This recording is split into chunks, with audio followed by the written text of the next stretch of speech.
നമസ്തേ, ജനം ഡിബേറ്റിലേക്ക് സ്വാഗതം. 4 വിദ്യാർത്ഥിനികളെ പീഡിപ്പിച്ചെന്ന കേസിൽ കണ്ണൂർ കാക്കയങ്ങാട് പാലാ സർക്കാർ ഹയർ സെക്കൻഡറി സ്കൂളിലെ AK ഹസൻ മാസ്റ്റർ നിരപരാധിയാണെന്ന് കണ്ട് മട്ടന്നൂർ സ്പെഷ്യൽ പോക്സോ കോടതി വിട്ടയച്ചു. രാഷ്ട്രീയ വിരോധം വെച്ച് ഇടത് അനുകൂല അധ്യാപക സംഘടനയും SFIയും 33 വർഷത്തെ സേവനമുള്ള അധ്യാപകനെ കള്ളക്കേസിൽ കുടുക്കുകയായിരുന്നു. അധ്യാപകനെതിരെ പരാതി നൽകിയ ഒരു പെൺകുട്ടി വിചാരണ വേളയിൽ അദ്ദേഹത്തിൻ്റെ കാലിൽ വീണ് മാപ്പപേക്ഷിക്കുകയും തന്നെ കരുവാക്കുകയായിരുന്നുവെന്ന് വെളിപ്പെടുത്തുകയും ചെയ്തിരുന്നു. കോവിഡ് കാലത്തെ സാലറി ചാലഞ്ചിനെ പ്രതിപക്ഷ അധ്യാപക സംഘടനാ സംസ്ഥാന നേതാവായ ഹസൻ മാസ്റ്റർ എതിർത്തതാണ് വിരോധത്തിന് ആധാരം. കെട്ടിച്ചമച്ച കേസാണെന്ന് കോടതിക്ക് ബോധ്യപ്പെട്ടതോടെ റിമാൻഡിൽ 5 ആഴ്ചയോളം ജയിലിൽ കഴിയേണ്ടി വന്ന മാഷിൻ്റെ നിരപരാധിത്വം തെളിയുകയായിരുന്നു. ജനം ഡിബേറ്റ് പരിശോധിക്കുന്നു. പ്രതികാരം പോക്സോയിലൂടെയോ? Retired police officer Shri George Joseph, രാഷ്ട്രീയ നിരീക്ഷകൻ advocate BN Haska, Kerala Pradesh school teachers association സംസ്ഥാന vice president Shri V Manikandan, BJP വക്താവ് ശ്രീ പ്രിൻഡു മഹാദേവ് എന്നിവ അതിഥികളാവുന്നു. എല്ലാ അതിഥികളെയും ഈ സംവാദത്തിലേക്ക് സ്നേഹാദരങ്ങളോടെ സ്വാഗതം ചെയ്യുന്നു. ഹസൻ മാസ്റ്ററെ ഈ സംവാദത്തിലേക്ക് ഞാൻ ക്ഷണിച്ചിരുന്നു.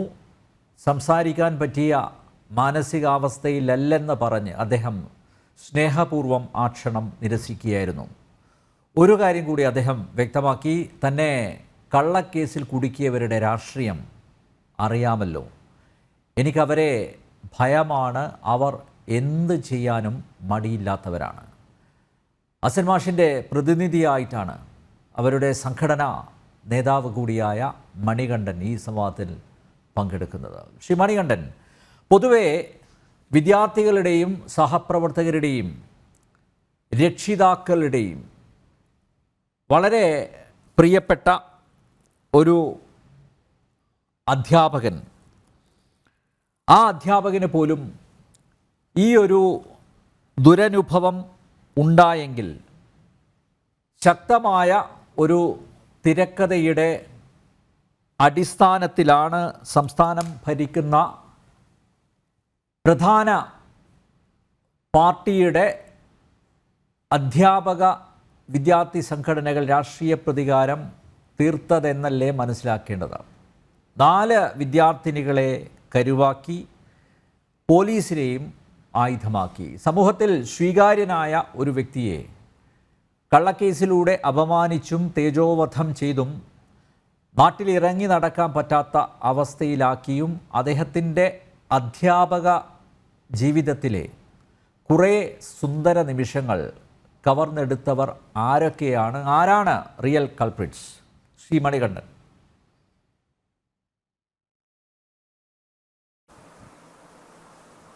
യെസ്, തീർച്ചയായിട്ടും ഹസൻ മാഷെ ബോധപൂർവം കുടുക്കിലാക്കിയാണ്. അദ്ദേഹം നിരപരാധിയാണ് എന്ന് അറിഞ്ഞുകൊണ്ട് തന്നെയാണ് അദ്ദേഹത്തെ കുടുക്കിലാക്കിയത്. Pala government higher secondary school എന്നുള്ളത് ഹസൻ മാഷ് ഏറ്റവും കഴിഞ്ഞ 22 വർഷമായിട്ട് രാവും പകലും ഊണും ഉറക്കവും ഉപേക്ഷിച്ച് സ്കൂളിന് വേണ്ടി പ്രവർത്തിക്കുന്ന ഒരാളാണ്. ആ പാലാ ഗവൺമെൻറ് ഹയർ സെക്കൻഡറി സ്കൂളിന് സ്വന്തമായിട്ടൊരു ഗ്രൗണ്ട് ഉണ്ടായിരുന്നില്ല.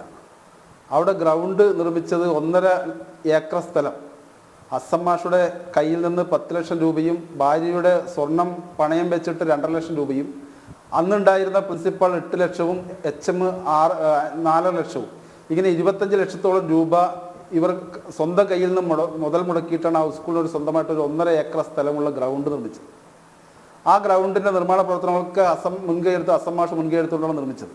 അപ്പോൾ സ്കൂളിലെ ഗ്രൗണ്ടിൻ്റെ മാത്രമല്ല എല്ലാ കാര്യങ്ങൾക്കും കഴിഞ്ഞ 22 വർഷമായിട്ട് Pala government higher secondary school എന്ന് പറഞ്ഞാൽ ഹസൻ മാഷാണ്. ഹസൻ മാഷ് അറിയാതെ അവിടെ ഒന്നും ഒരു വികസന പ്രവർത്തനങ്ങളും ആ സ്കൂളിൽ നടന്നിട്ടില്ല. എല്ലാ വികസന പ്രവർത്തനങ്ങൾക്ക് മുൻപന്തിൽ ഹസൻ മാഷാണ്. ഹസൻ മാഷാണ് ആ സ്കൂളിൻ്റെ എല്ലാമെല്ലാം.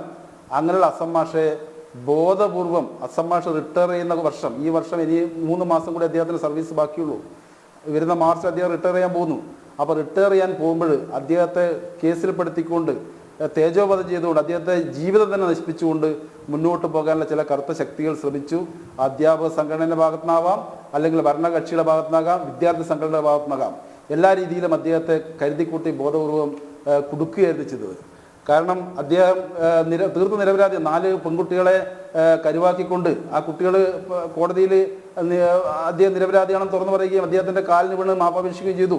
ആ കുട്ടികൾ അവരെ കരുവാക്കുകയായിരുന്നു. കുട്ടികൾ പറഞ്ഞു ഞങ്ങളൊന്നും അങ്ങനെ പറഞ്ഞിട്ടില്ല, പോലീസ് ഞങ്ങളങ്ങനെ മൊഴി കൊടുത്തിട്ടില്ല, അതൊക്കെ എന്താണ് പോലീസ് എഴുതിയത്, ഞങ്ങൾ പറഞ്ഞ മൊഴിയല്ല പോലീസ് ചേർത്തത് എന്നൊക്കെ കുട്ടികൾ കോടതിയിൽ പറയുന്ന സാഹചര്യം ഉണ്ടായി.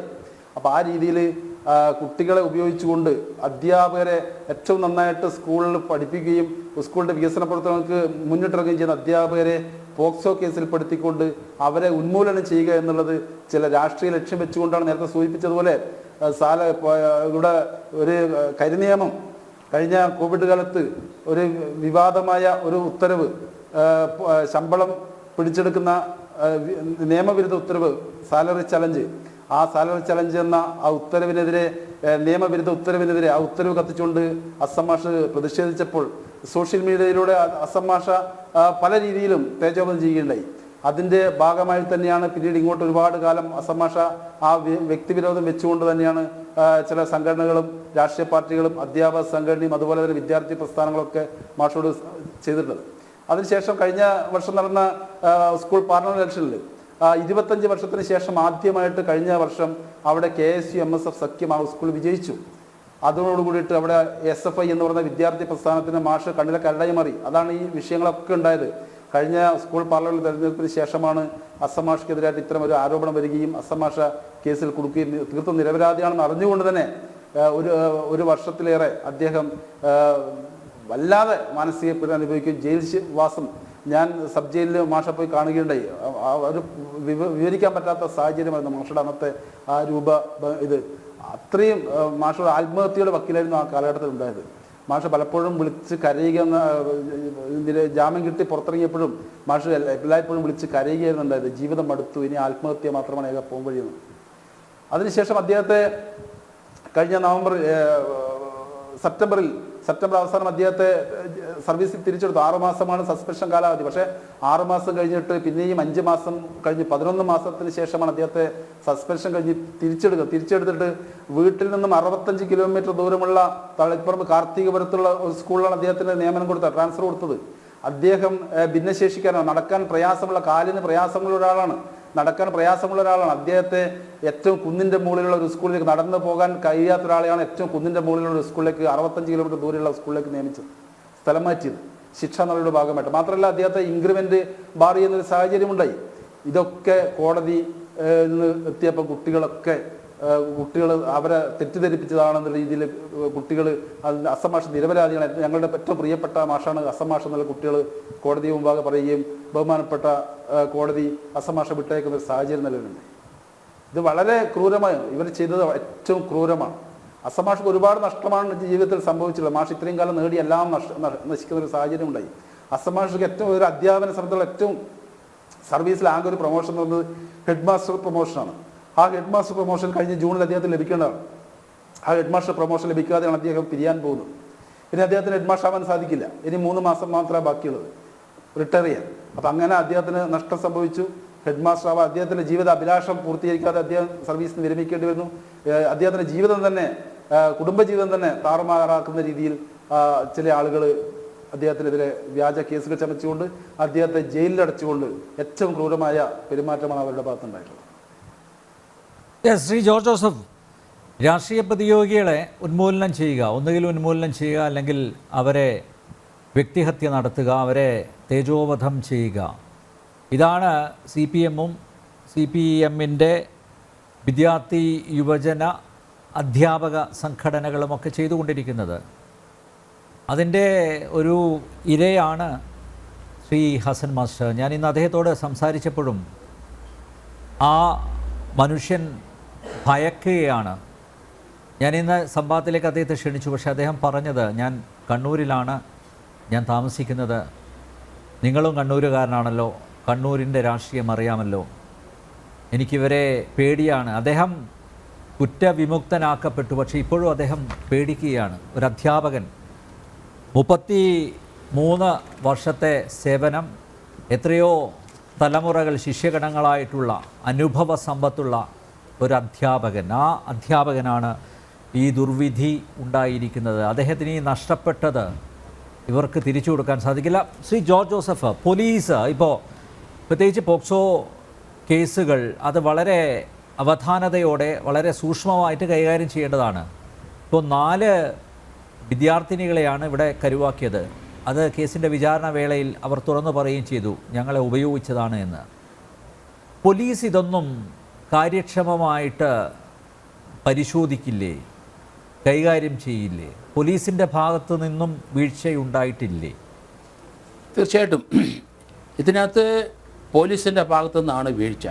രാഷ്ട്രീയ പാർട്ടികൾ എതിർകക്ഷിയിലുള്ളവർ ഒതുക്കാൻ പല തന്ത്രങ്ങളും അവർ അത് ഉപയോഗിക്കുകയും ചെയ്യും. അതല്ലല്ലോ ഇവിടെ പ്രശ്നം. ഇവിടെ സത്യസന്ധനായ ഒരു പോലീസ് ഉദ്യോഗസ്ഥനായിരിക്കണമല്ലോ കേസ് അന്വേഷിക്കേണ്ടത്. അതിനകത്ത് രാഷ്ട്രീയം കലർത്തുക, രാഷ്ട്രീയക്കാർ പറയുന്നതനുസരിച്ച് കുറ്റച്ചാർജ് കൊടുക്കുക, അങ്ങനെയുള്ള ഇതിനകത്ത് വേറെ ആരുടെ അടുത്തും രാഷ്ട്രീയക്കാരെ ഒന്നും കുറ്റപ്പെടുത്തേണ്ടെന്നാണ് ഞാൻ പറയണേ. ഏത് പോലീസ് ഉദ്യോഗസ്ഥനാണ് ഈ കേസ് തെറ്റായിട്ട് അന്വേഷിച്ചത്? അയാളല്ല കുറ്റച്ചാർജ് കൊടുത്തത്, അയാൾക്ക് ബോധ്യം വന്നപ്പോഴാണ് കൊടുത്തതെന്ന് പറയുന്നത്. പക്ഷേ ഒരു കുട്ടി കോടതി വന്ന് അധ്യാപകൻ്റെ കാല് പിടിച്ച് ക്ഷമ ചോദിച്ചു. 4 കുട്ടികളും ആ കഥകൾ തങ്ങളെ മിസ്യൂസ് ചെയ്യുകയാണെന്ന്. ഇത്ര പാരമ്പര്യമുള്ള ഒരു അധ്യാപകനെ, നമുക്കിതുപോലെ ധാരാളം അധ്യാപകരെ നമ്മൾ കണ്ടിട്ടുണ്ട്. ഒരു അധ്യാപകനായിട്ട് പല സ്കൂളുകളിലും സംഘടനയുടെ കൊടി പിടിച്ച് നടക്കുന്നവരെയൊക്കെ കണ്ടു. പക്ഷേ ഇതങ്ങനല്ല, അതൊരു ഡിവോഷനാണ്. 31 വർഷം സർവീസുള്ള മനുഷ്യന് തീർച്ചയായിട്ടും അവിടുത്തെ ഹെഡ്മാസ്റ്ററായിട്ട് തന്നെ പിരിയണമെന്നാണ് ആ ആഗ്രഹം. വളരെ അവർ ആ ചെറിയ ലോകത്താണ് ജീവിക്കുന്നതെന്ന് ഞാൻ പറയുന്നത്. കുട്ടികളും അവരുടെ പേരൻസും ആ സ്കൂളും ഒക്കെയാണ് അവർ ആ അധ്യാപകനായിട്ട് ചേർന്ന് അന്ന് മുതൽ റിട്ടയർ ചെയ്ത് അതിനുശേഷവും പ്രായം ചെന്നാലും ആ സ്കൂളിൽ വന്ന് സന്ദർശിച്ചു പോകുന്ന വളരെ ദാരുണമായ ഒരു സ്ഥിതിവിശേഷമാണ് ആ അധ്യാപകനുള്ളത്. കാരണം അദ്ദേഹത്തിൻ്റെ ഇതുവരെ ഉണ്ടാക്കിയ ഇമേജ് മുഴുവൻ തകർന്ന് തരിപ്പണമാകും. ഇതിൻ്റെ പിന്നിൽ പ്രവർത്തിച്ചത് ആരാണ്? അതവിടെ നിൽക്കട്ടെ. ഞാൻ പറയുന്നത് തെറ്റായ അന്വേഷണം നടത്തിയ പോലീസ് ഉദ്യോഗസ്ഥനെതിരായിട്ടാണ് നീങ്ങേണ്ടത്. കാരണം കേസ് ഇപ്പം വിട്ടുകഴിഞ്ഞു, ആ ജഡ്ജ്മെൻറ്റ് ഞാൻ കണ്ടിട്ടില്ല. എങ്കിലും ആ അന്നത്തെ പോലീസ് ഉദ്യോഗസ്ഥന് ആരാണ് കുറ്റച്ചാർജ് കൊടുത്തത് അയാൾക്കെതിരായിട്ട് കേസെടുത്ത് അയാളെ സർവീസിൽ നിന്ന് പിരിച്ചുവിടണം. അതാണ് ചെയ്യേണ്ടത്. അതിനുള്ള വകുപ്പ് കിടപ്പുണ്ട്. 166, 167 IPC വകുപ്പ് കിടപ്പുണ്ട്. പബ്ലിക് സെർവൻറ്റിനെ അവർ ഇൻകറക്റ്റ് ആയിട്ടുള്ള വിവരങ്ങൾ ഫർണിഷ് ചെയ്യാൻ അങ്ങനെ കുറ്റമാണ്. Discharging low to cause injury to somebody, ഇത് വളരെയധികം ഇഞ്ചുറി, മാനസികമായ വളരെ ഇഞ്ചുറി അദ്ദേഹത്തിനെ ഏൽപ്പിച്ചിരിക്കുന്നു. ആ ചെയ്ത ആ കേസ് അന്വേഷിച്ച ആ കുറ്റച്ചാർജ് കൊടുത്ത പോലീസ് ഉദ്യോഗസ്ഥനെതിരായിട്ടാണ് അധ്യാപക സംഘടനകൾ ഇനി നീങ്ങേണ്ടത്. കേരളത്തിലെ രാഷ്ട്രീയം കളിക്കുന്ന കുറേ പോലീസ് ഉദ്യോഗസ്ഥരുണ്ട്. ഭരണഘടന അനുസരിച്ച് പ്രവർത്തിക്കാൻ ബാധ്യസ്ഥരായ, നിയമം അനുസരിച്ച് പ്രവർത്തിക്കാൻ ബാധ്യസ്ഥരായ കുറേ പോലീസ് ഉദ്യോഗസ്ഥന്മാർ കേരളത്തിലെ രാഷ്ട്രീയക്കാരുടെ പിണിയാളുകളായിട്ട് നിൽക്കുകയാണ്. നിങ്ങൾ രാഷ്ട്രീയക്കാരുടെ പുറകെ പൊക്കോളൂ, പക്ഷേ നിങ്ങൾ ഇരിക്കുന്ന കസേര, ആ SHO ആയിട്ടിരിക്കുന്ന അല്ലെങ്കിൽ ആ DOSP ആയിട്ടിരിക്കുന്ന കസേര സത്യവും നീതിയും തൊട്ട് മാത്രം വന്നിച്ചിരിക്കേണ്ട കസേരയാണ്. നിങ്ങളെ ആശ്രയിച്ചാണ് ജനങ്ങൾ വരുന്നത്. ഈ പാവപ്പെട്ട ഈ അധ്യാപകനെ കള്ളമായിട്ട് ആ കുട്ടികളെ മിസ്യൂസ് ചെയ്ത് നമ്മൾ അങ്ങനെ കുട്ടികൾ വന്ന് പലപ്പോഴും പറയും. ഞാൻ പലപ്പോഴും പറയും, കുട്ടികളെ ആദ്യം വിശ്വസിക്കരുത്. കാരണം ചെറുകുട്ടികൾ മറ്റുള്ളവരുടെ പേരണയിൽ വന്ന് കള്ളം പറയാൻ അവർ നിർബന്ധിതരാകും. അവർ കൊച്ചുങ്ങളാണ്, അവർക്ക് ഭയമുണ്ട്, പേടിയുണ്ട്. അത് സ്കൂളിലെ പ്രത്യേകിച്ച് SFIയുടെ നേതാക്കന്മാർ പറയുന്നത് കേട്ട് അതുങ്ങൾക്ക് ജീവിക്കാൻ ഒക്കുള്ളൂ സ്കൂൾ ജീവിതത്തിൽ. ഞാൻ പണ്ട് മുതലേ പറയുന്നുണ്ട്, കേരളത്തിലെ മുഴുവൻ വിദ്യാർത്ഥി സംഘടനകൾ സ്കൂളിൻ്റെയും കോളേജിൻ്റെ പരിസ്ഥിതി ആ അവസ്ഥയിൽ നിന്ന് അവരെ പുറത്താക്കണമെന്ന്. കാരണം അത് നിരോധിക്കാൻ ഹൈക്കോടതി 1-2 പ്രാവശ്യം നിരോധിച്ചിട്ടുണ്ട്. പക്ഷേ അതിശക്തമായ രീതിയിൽ ഇന്ന് ക്യാമ്പസ് ചില വിദ്യാർത്ഥി സംഘടനകളുടെ കൈവശം തന്നെ. അത് SFI മാത്രമല്ല, അല്ലാത്ത സംഘടനകൾ അവരുടെ കൈവശമാണ്. അപ്പോൾ അതുകൊണ്ട് ഇത് നിരോധിക്കണം. നമുക്ക് നീതി നടപ്പാക്കണമെങ്കിൽ കൊച്ചുകുട്ടികളെ ഈ രീതിയിലൊരു മിസ്യൂസ് ചെയ്യുന്ന കണ്ടില്ലേ? അതുകൊണ്ട് കാരണം ഇപ്പം പുതിയ ഇപ്പോഴത്തെ 3 നിയമങ്ങൾ നമുക്കറിയാം പാർലമെൻറ്റ് ഇപ്പം പാസ്സാക്കി. IPC, CRPC, evidence act. അതിനകത്ത് കൃത്യമായിട്ട് ആ ഒരു ഡെഫിനിഷൻ പറയുന്നുണ്ട്. 10-16 ഡെഫിനിഷൻ പറഞ്ഞു. ഒന്ന്, നമുക്കൊരു സ്കൂളിൻ്റെ, കോളേജിൻ്റെ, എഡ്യൂക്കേഷൻ സ്കൂളിൻ്റെ, കോളേജിൻ്റെ, മെഡിക്കൽ ഇൻസ്റ്റിറ്റ്യൂഷൻ്റെ പ്രവർത്തനം തടയാൻ, ഒബ്സ്ട്രക്റ്റ് ചെയ്യാൻ പാടില്ല. അത് തടയുന്ന ഒരു വിദ്യാർത്ഥി സംഘടനയ്ക്ക് തടയാൻ പാടില്ല. കാരണം ഇനി ആ വേല നടക്കില്ല. ഈ പുതിയ നിയമത്തിനകത്ത് കൃത്യമായിട്ട് അത് പറഞ്ഞിട്ടുണ്ട്. ഞാൻ അതാണ് കൂടുതൽ ശ്രദ്ധിച്ചത്. കാരണം സ്കൂൾ കോളേജുകളിലെ വിദ്യാർത്ഥി സംഘടനകൾ ഇനി അവിടെ യാതൊരു സ്ഥാനവുമില്ല. സ്കൂളിൻ്റെ നടത്തിപ്പിന് ആരാണ് നടത്തുന്നത്? അതിന് വിഘാതമായിട്ട് പ്രവർത്തിക്കുന്ന വിദ്യാർത്ഥി സംഘടന സ്കൂളിൻ്റെ വെളിയിലെ ഈ പുതിയ ഡെഫിനിഷനകത്ത് അത് വന്നു കഴിഞ്ഞിട്ടുണ്ട്. അതുകൊണ്ട് IPC-യിൽ ആ പുതിയ സെക്ഷനും വന്നിട്ടുണ്ട്. അതൊരു നല്ല കാര്യമായിട്ട് തന്നെ ഞാൻ കരുതുന്നത്. ഇപ്പോഴത്തെ 3 നിയമങ്ങളും അറിയാം, CRPC, IPC, എവിഡൻസ് സെഷൻ 3ഉം മാറിയിരിക്കുന്നു. വളരെയധികം ചേഞ്ചസ് ഇന്ത്യയിൽ അത് വന്നുകൊണ്ടിരിക്കുന്നു. അതിന് ആ സെക്ഷന് അനുസരിച്ചുള്ള പാണ്ഡിത്യം കോടതിക്കോ വക്കീലന്മാർക്കോ പോലീസ് ഉദ്യോഗസ്ഥർക്ക് ഇന്നില്ല. വളരെയധികം ചേഞ്ചസ് ഈ 3 നിയമത്തിനകത്ത് വന്നതിന് ഒന്നിതാണ് കൃത്യമായിട്ട് സ്കൂളിൻ്റെ പ്രവർത്തനം, കോളേജിൻ്റെ പ്രവർത്തനം, മെഡിക്കൽ ഇൻസ്റ്റിറ്റ്യൂഷൻ്റെ പ്രവർത്തനം ഒന്നും ഒരാൾക്കും തടയാൻ പാടില്ല. ആ മാനേജ്മെൻറ്റിൻ്റെ കാര്യം അനുസരിച്ച് അധ്യാപകർക്ക് കൂടുതലധികം മാനേജ്മെൻറ്റിനും അധികാരം കൊടുക്കുന്നതാണ് ആ പുതിയ ഡെഫിനിഷനകത്ത് വന്നിരിക്കുന്നത്. അതുകൊണ്ട് ഇവിടെ കൃത്യമായിട്ട് ഈ അധ്യാപക സംഘടനകൾ ആ പോലീസ് ഉദ്യോഗസ്ഥനെ എൻ്റെ മുമ്പിൽ ഒരാൾ ഒരു മർഡർ ചെയ്തിട്ടാണ് ഞാൻ വരുന്നതെന്ന് പറഞ്ഞാൽ ഞാൻ വിശ്വസിക്കില്ല. അത് തെളിവ് വേണം. എനിക്കങ്ങനെ പറ്റിയിട്ടുമുണ്ട്. ആ തിരുവനന്തപുരം മെഡിക്കൽ കോളേജിൽ ഞാൻ സബ് ഇൻസ്പെക്ടർ ആയപ്പോൾ അവിടുത്തെ ഏറ്റവും വലിയ ഗുണ്ട ഭാര്യയെ കൊന്നു എന്ന് പറഞ്ഞ് വെട്ടുകത്തിയായിട്ട് അവിടെ കുറച്ച് രക്തം തേച്ച് എൻ്റെ അടുത്ത് വന്നു. ഇവനെ എനിക്ക് അറിയാവുന്നതുകൊണ്ട് ഞാൻ പറഞ്ഞു, നിൻ്റെ വലിയ അവിടെ നിൽക്ക്, ഞാൻ നോക്കട്ടെ. ആളെ പറഞ്ഞ് ഭാര്യയെ കൊന്നിട്ട് വന്നാന്ന് പറഞ്ഞിട്ട് ആ ഉള്ളൂർ ചെന്നപ്പം ഭാര്യ വീടിൻ്റെ അവിടെ ജനലിൽ കൈ പിടിച്ചുകൊണ്ട് നിൽപ്പുണ്ട്. അപ്പം ഇതുപോലെയുള്ള സാധനങ്ങൾ നമുക്ക് നമ്മുടെ സമൂഹത്തിൽ ധാരാളം പേരുണ്ട്. അതനുസരിച്ച് തുള്ളുന്ന പോലീസ് ഉദ്യോഗസ്ഥരെ പിരിച്ചുവിടണമെന്ന് ഞാൻ പറയുന്നത്. എൻ്റെ അടുത്ത് വളരെയധികം കുറച്ച് ആൾക്കാർക്ക് വിരോധമുണ്ട് പോലീസ് ഉദ്യോഗസ്ഥർക്ക്. കാരണം നമ്മൾ സത്യവും നീതിയും അനുസരിച്ച് പ്രവർത്തിച്ചിട്ടാണ് സർവീസിലിരുന്നത്. അവിടെ കൈക്കൂലി വാങ്ങിക്കാനോ കള്ളു കുടിക്കാനോ കൂട്ടുകൂടാനോ പോയിട്ടില്ല. അങ്ങനെ നിസ്വാർത്ഥ സേവനം ചെയ്യാൻ തയ്യാറുള്ളവർ ധാരാളം പേര് ഡിപ്പാർട്ട്മെൻറ്റിലുണ്ട്. അപ്പോൾ അവരാണ് ഈ രീതിയിലുള്ള രാഷ്ട്രീയമായ ചെരിവനുസരിച്ച് ആരെയെങ്കിലും ബലിയാടാക്കാൻ വന്നാൽ ആ സത്യസ്ഥിതി മനസ്സിലായി ധൈര്യസമേതം ആ കേസ് രജിസ്റ്റർ ചെയ്തിട്ടുണ്ടെങ്കിൽ അത് റെഫർ ചെയ്യാനുള്ള ഉത്തരവാദിത്വം ആ പോലീസ് ഉദ്യോഗസ്ഥരുണ്ട്. ധാരാളം പോലീസ് ഉദ്യോഗസ്ഥർ ഇതുപോലെ ആ രാഷ്ട്രീയക്കാരുടെ ബലിയാടാകുന്നത്. എന്തിനാണ് പിന്നെ അവർ ആ ഉദ്യോഗത്തിന് വന്നിരിക്കുന്നത്? അവർക്ക് വേറെ വല്ല ജോലിക്കും പോയിക്കൂടെ? നിങ്ങൾക്ക് തൻ്റെ ഇടമില്ലെങ്കിൽ ആ പോസ്റ്റിൽ ഇരിക്കാൻ പാടില്ല. ഇവിടെ ഇപ്പം നടന്നിരിക്കുന്ന ഈ അധ്യാപകൻ്റെ കഥ അത് നമ്മൾ കേട്ടു. അദ്ദേഹത്തിൻ്റെ മാനം പോയി, അഭിമാനം പോയി. ഈ 10-31 വർഷം അദ്ദേഹം സേവിച്ച ആ സ്കൂളിലെ ഒരു ഒരു ഒരു വികൃത കഥാപാത്രമായി ഇറങ്ങിപ്പോയ മനുഷ്യൻ ഇനി മാർച്ചിൽ റിട്ടയർ ചെയ്യുകയാണ്. അദ്ദേഹത്തിന് ഒരു ഹെഡ് മാസ്റ്ററായിട്ടുള്ള ഇതും കിട്ടിയിട്ടില്ല. പക്ഷേ അതെല്ലാം കിട്ടും ഇനി ആനുകൂല്യങ്ങൾ. കാരണം കേസ് കോടതി വിട്ട് കഴിഞ്ഞിരിക്കുന്നു. ആ കോടതിക്ക് അത് ബോധ്യമായി. അദ്ദേഹത്തിൻ്റെ കാല് പിടിച്ച് ആ പെൺകുട്ടി മാപ്പപേക്ഷിച്ചു. കാരണം വിദ്യാർത്ഥി സംഘടനയുടെ പ്രേരണ കൊണ്ടാണ് ഞാനിത് പറയാൻ നിർബന്ധിതയായി. 4 വിദ്യാർത്ഥിനികളും തീർച്ചയായിട്ടും കൊച്ചുകുട്ടികളാണ്. അവർ 4 പേരും അദ്ദേഹത്തിനെ മാപ്പപേക്ഷിച്ചു. അതുതന്നെയല്ല, CPM സംഘടനയിലുള്ള അധ്യാപകർ വരെ ഈ നിരപരാധിയാണെന്ന് അവർക്ക് ബോധ്യമുള്ള അയാൾ ഒരു ഭിന്നശേഷിക്കാരനും ആണ് ഇദ്ദേഹം. അപ്പോൾ അങ്ങനെയുള്ള ബോധ്യം വന്ന എതിർ സംഘടന അവർ പോലും ഈ കേസ് ഇദ്ദേഹത്തിന് വന്ന ഈ അവസ്ഥയിൽ കണ്ടപ്പം അവർ പോലും അത് വിഷമിച്ച് അവർ പോലും ദുഃഖത്തോടു കൂടെയാണ് അദ്ദേഹത്തിൻ്റെ അടുത്ത് സമീപിച്ചതെന്ന് ഞാൻ മനസ്സിലാക്കുക. നല്ല കാര്യം, ഹൃദയമുള്ളവരും നിയമത്തിൻ്റെ പരിധിയിൽ നിൽക്കുന്നവരും ധാരാളം ജനങ്ങൾ നമുക്ക് അധ്യാപകരുടെ ഇടയിലുണ്ട്. സംഘടന അതിൻ്റെ മോശമായ അവസ്ഥയിലെല്ലാം പോയി കഴിഞ്ഞിരിക്കുന്നു. സ്കൂൾ അധ്യാപകരുടെ, ഗവൺമെൻറ് സർവീസിലെ എല്ലാ സംഘടനകളും തരം താന്നുപോയി. അത് വീണ്ടെടുക്കണം നമുക്ക്. അതുകൊണ്ട് അധ്യാപക സംഘടനകൾ ഇതുപോലെ കുട്ടികളെ മിസ്യൂസ് ചെയ്യാൻ പാടില്ല. അത് എല്ലാവരും ശ്രദ്ധിക്കണം. കാരണം അങ്ങനെ മിസ്യൂസ് ചെയ്ത് ഒരു കേസ് ഇൻകറക്റ്റായിട്ട് ഫ്രെയിം ചെയ്ത് കൊടുക്കുന്ന ആ പോലീസ് ഉദ്യോഗസ്ഥനെ സർവീസിൽ വെക്കാൻ കൊള്ളൂല എന്ന് ഞാൻ വീണ്ടും ആവർത്തിച്ച് പറയുകയാണ്. യെസ് പ്രിൻറ്റു, ഞാൻ മറ്റൊരു സംഭവം കൂടി ഇവിടെ ഈ പാനലിസ്റ്റുകളുടെ മുന്നിൽ അവതരിപ്പിക്കുകയാണ്. 2020 കണ്ണൂർ ജില്ലയിലെ തന്നെ പാലത്തായി UP സ്കൂളിൽ അധ്യാപകൻ ആയിരുന്ന പത്മരാജൻ മാസ്റ്റർക്ക് എതിരെയും ഇതുപോലെ ഒരു പീഡന കേസ് വന്നു. അവിടെ ഉള്ള ഒരു പെൺകുട്ടി പരാതി കൊടുത്തു. അവിടെ ശുചിമുറിയിൽ വെച്ച് പീഡിപ്പിച്ചു എന്നാണ് പരാതി. അത് അവിടെ ലോക്കൽ പോലീസ് അന്വേഷിച്ചു. അന്വേഷണത്തിൽ ലോക്കൽ പോലീസിന് വ്യക്തമായി ഈ കുട്ടി പറയുന്നത് കളവാണ് എന്ന് മനസ്സിലായി. പിന്നീട് ക്രൈംബ്രാഞ്ച് അത് ഏറ്റെടുത്തു. ക്രൈംബ്രാഞ്ച് ADGP ആയിരുന്ന ശ്രീജിത്ത് തന്നെ അന്വേഷണം നടത്തി. ശ്രീജിത്ത് അതിനുശേഷം ഹൈക്കോടതിയിൽ റിപ്പോർട്ട് പോലും കൊടുത്തു. അതായത് ഇതൊരു കെട്ടിച്ചമച്ച കേസാണ് എന്ന്. പക്ഷേ പിന്നെയും ഈ കുട്ടിയുടെ 164 സ്റ്റേറ്റ്മെൻ്റ് എടുത്തു. മജിസ്ട്രേറ്റിൻ്റെ മുന്നിൽ കൊണ്ടുപോയി മൊഴി രേഖപ്പെടുത്തി. ഇന്ന് ഈ നമ്മുടെ ഹസൻ മാസ്റ്ററെ ഈ കള്ളക്കേസിൽ കുടുക്കിയത് SFIയും അതുപോലെ CPMൻ്റെ അധ്യാപക സംഘടനയും ആണെങ്കിൽ അന്ന് ഈ നമ്മുടെ പത്മരാജൻ മാസ്റ്റർക്ക് എതിരെ പിന്നെ ഈ കളിച്ചത് നിരോധിക്കപ്പെട്ട PFI എന്ന സംഘടനയുടെ ചില ആളുകൾ ആയിരുന്നു. അപ്പോൾ ഇപ്പോൾ കേസിൻ്റെ കുറ്റപത്രം കോടതിയിൽ സമർപ്പിച്ചിട്ടുണ്ട്.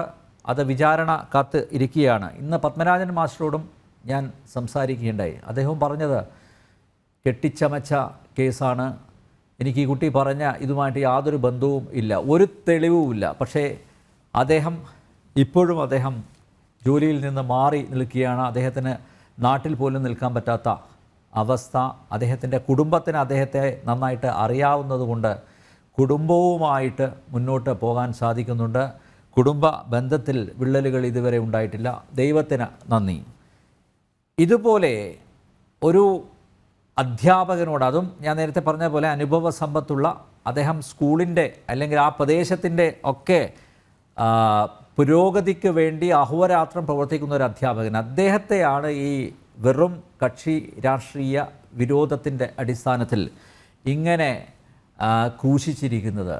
എന്തായാലും ദൈവം ഉണ്ടല്ലോ മുകളിൽ, കൃത്യമായിട്ടത് മനസ്സിലാക്കിയത് കൊണ്ട് തന്നെയാണല്ലോ ഹസൻ മാസ്റ്റർ ഇന്ന് നിരപരാധിയാണ് എന്ന് ബോധ്യമായതും അദ്ദേഹം കുറ്റവിമുക്തൻ ആക്കപ്പെട്ടതും. ഇവിടെ SFI എന്ന വിദ്യാർത്ഥി സംഘടന ഒരു സാമൂഹ്യ വിപത്തായി മാറിയിരിക്കുകയാണ് എന്ന് അനുദിനം തെളിയിച്ചുകൊണ്ടിരിക്കുകയാണ്. കഴിഞ്ഞ ദിവസങ്ങളിൽ നടന്ന സംഭവങ്ങൾ ഞാനത് ആവർത്തിക്കുന്നില്ല. പക്ഷേ ഇപ്പോഴിതാ ഒരു അധ്യാപകൻ്റെ ജീവിതം പോലും നശിപ്പിക്കുന്ന തരത്തിലേക്ക് കാര്യങ്ങൾ കൊണ്ടുചെന്നെത്തിച്ചിരിക്കുന്നു. ആ ഒരു അവസ്ഥയെ ഗൗരവത്തോടെ തന്നെ നോക്കിക്കാണേണ്ടതല്ലേ? മാത്രമല്ല, ഈ പോക്സോ കേസുകൾ അത് ദുരുപയോഗം ചെയ്യുന്ന അവസ്ഥയും ആ സ്ഥിതിവിശേഷവും ഇവിടെ പരാമർശിക്കാതെ വയ്യ. പ്രിൻറ്റു. കമ്മ്യൂണിസ്റ്റ് സമഗ്രാധിപത്യവും പിണറായി വിജയന്റെ ഉട്ടോപ്യൻ ഭരണകൂടവും അധ്യാപക സമൂഹത്തെ നിരന്തരമായി വേട്ടയാടിക്കൊണ്ടിരിക്കുകയാണ്.